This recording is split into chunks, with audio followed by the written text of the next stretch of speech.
Anyway, we won't talk too much more about Ineos Grenadiers, but nevertheless, a transfer. Well, we think it's locked in. Fabio Jakobsen leaving to DSM. I mean, Ewan, what was the story on this one? Well, we spoke about this the other week where we thought Bora Hansgrohe and DSM were in the fight. Bora Hansgrohe have sort of let down their armor. They released a statement saying that we're not pursuing Jacobson anymore. This opened up the door for DSM, who said they were willing to put a big offer on the table for him, which now leaves DSM in pole position for Jacobson. Jacobson also has a renewal at Soudal on the table as well. Maybe he'll take that. Olaf Koy as well. We spoke about him the other week. He actually accepted a renewal at Jumbo-Visma. Maybe Jacobson does the same. But DSM are about to lose a sprinter in Sam Welsford, who's we believe is actually going to Bora instead. But Jacobson to DSM looks to be a strong link for the moment for the current European champion. Do you think that DSM's a good move?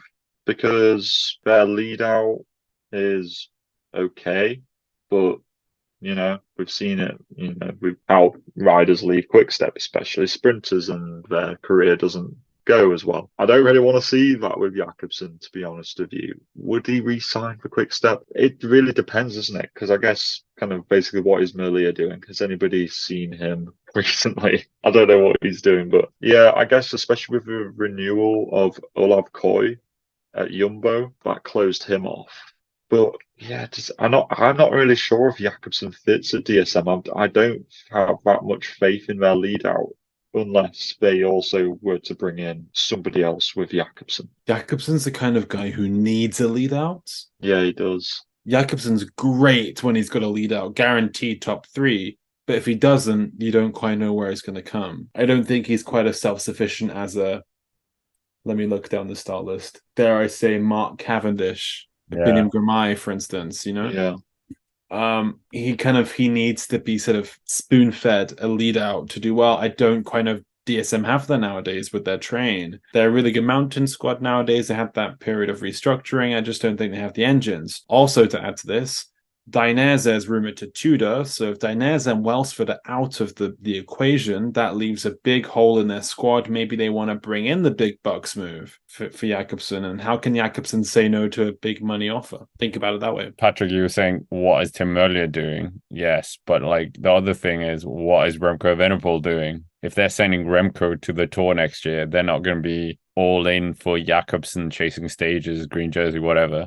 They're going to be all in for Remco finishing third. Sorry, he's not going to beat Jonas Vingegaard or Pogacar, let's be honest. Yeah, and obviously he takes a big portion of the budget as well. We've always heard that they seem to be on like bonus, like strange contracts at Quickstep.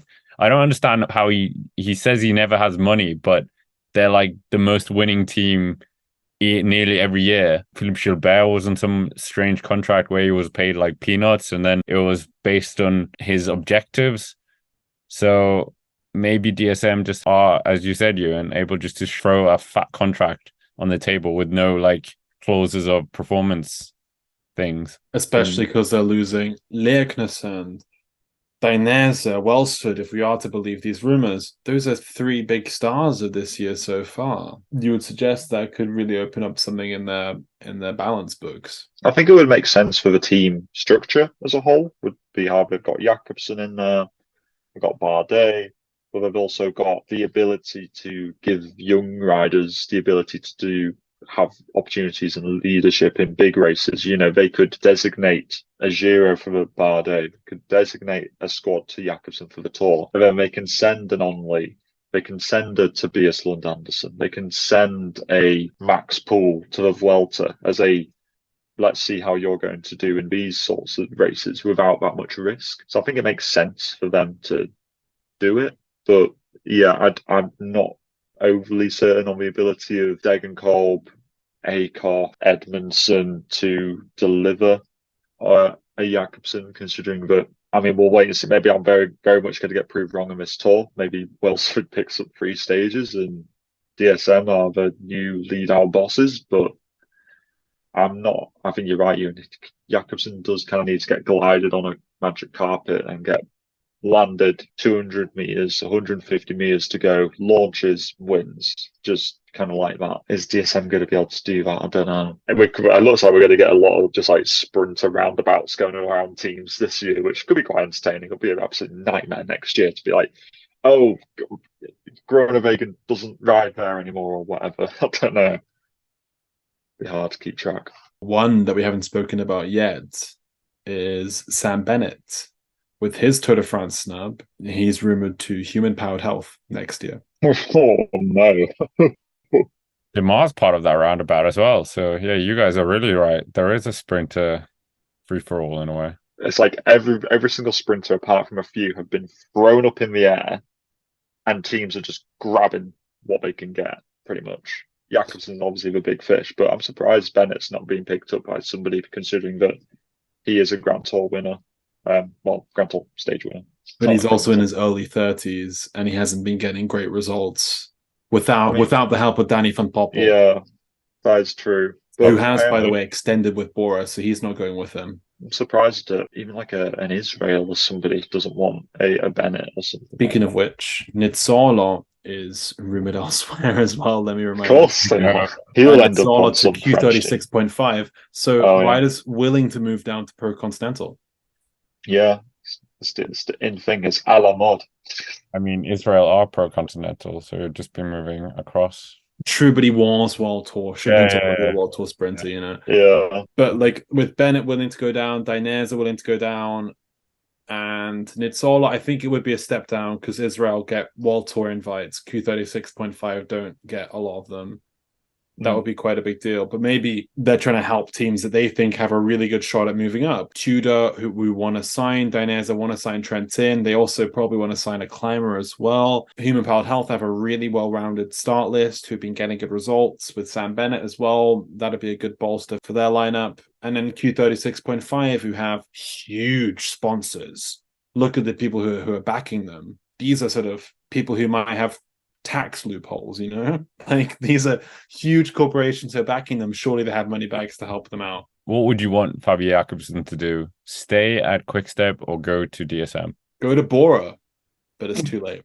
I will say stay at Soudal.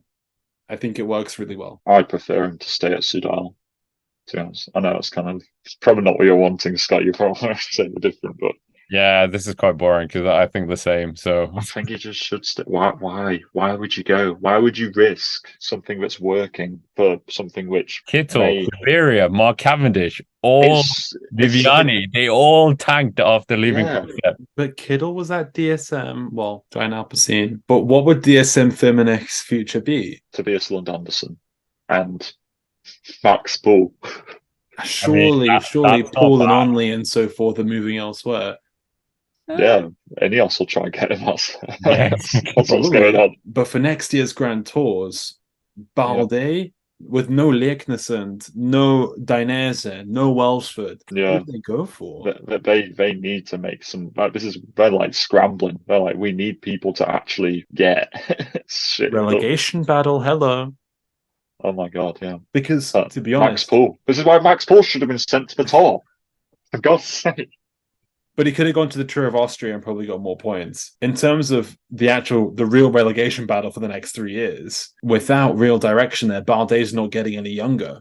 What is DSM's future going to be? Because they survived based on their 4th place, 5th place in the 2020 rankings. In the COVID season, they were incredible. They were right up there. They came 2nd and 3rd in the Grand Tour, won multiple Grand Tour stages. Yeah. Last year, underwhelming. Year before, underwhelming. For real, the next 3 years, they can't cruise on a good year. They have to be consistent. And to be honest, they're lacking. They're in the danger zone here with Arkea Samsic, who have been very good at playing the point system because they get sent to every French race and every Département of France. And Cofidis, who I think are probably the most likely to go down. That's a bit of a depressing message on the day that they end their Tour de France drought.